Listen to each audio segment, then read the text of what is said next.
Повод за денешната пресконференција е владиниот предлог за измени на изборниот законник.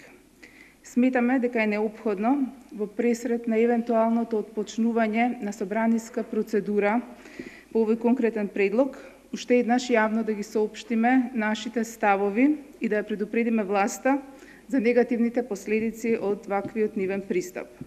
Да ве потсетам, Министерството за правда формираше работна група заради усогласување на измени на изборниот законник со препораките од извештајот на ОПСЕ ОДИХР. Извештајот на ОПСЕ ОДИХР содржи препораки кои што се добронамерен и драгоцен придонес за подобрување на изборниот процес во Република Македонија. За жал, после месец и пол работа на работната група, Министерството за правда понуди еден текст кој што ги игнорира препораките на ОПСЕ ОДИХР. Тоа не наведува на заклучокот дека всушност работата на работната група била фарса, обичен театарски параван, чија цел била фингирање на процес на усогласување, а всушност кај владата отсуствувала вистинска волја за создавање рамка за фер демократски изборен процес. Од тие причини ќе ве потсетам на некои од најзначајните препораки од извештајот на ОПСЕ ОДИХР, кои што не се целосно или не се воопшто имплементирани во предлогот на Министерството за правда. Една од најзначајните и прва препорака од извештајот на ОПСЕ е одвојување на вршење на државната од партиската функција.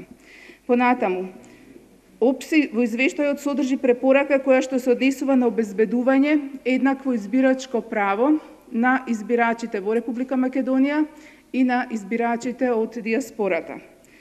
Во препораките на ОПСЕ значаен корпус на препораки се правилата и препораките за фер и недискриминаторски правила за финансирање на изборна кампања преку воведување на воедначени максимални износи на донациите. Значајна препорака е препораката за законско регулирање на правилата за медиумско представување за време на изборна кампања, понатаму гарантирање на правото на ефикасни правни лекови за обезбедување на фер изборен процес, почитување на тајноста на гласот и многу други. Социјалдемократскиот сојуз уште во јуни писмено го достави својот став по текстот предложен од Министерството за правда. Овој пат уште еднаш бараме владата сериозно да пристапи на препораките на ОПСЕ и ОДИХР и да го дополни предлог законот за изменување и дополнување на изборниот законник со предлози кои што ќе значат решение на сите недоследности кои што се нотирани во извештајот на ОПСЕ ОДИХР. Само на тој начин, а не со фингирање на измени, владата може да покаже дека има волја да спроведе фер демократски изборен процес во Република Македонија. Во оваа прилика уште еднаш сакаме да потсетиме дека согласно меѓународните стандарди и препораки, изборните правила треба да се носат и менуваат во согласност со релевантните опозициони партии. Само изборни правила, кои што се консенсуално прифатени од релевантните политички актери, создаваат нормативни претпоставки за фер изборен процес. Исто така, во оваа прилика сакаме да укажеме дека СДСМ нема да влезе во било какво сценарио во кое брзината ќе биде поважна од суштината на измените на изборното законодавство.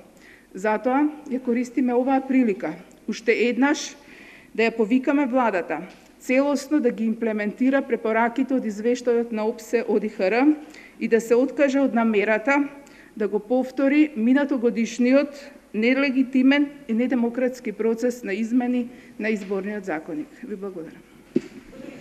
Да, повелете.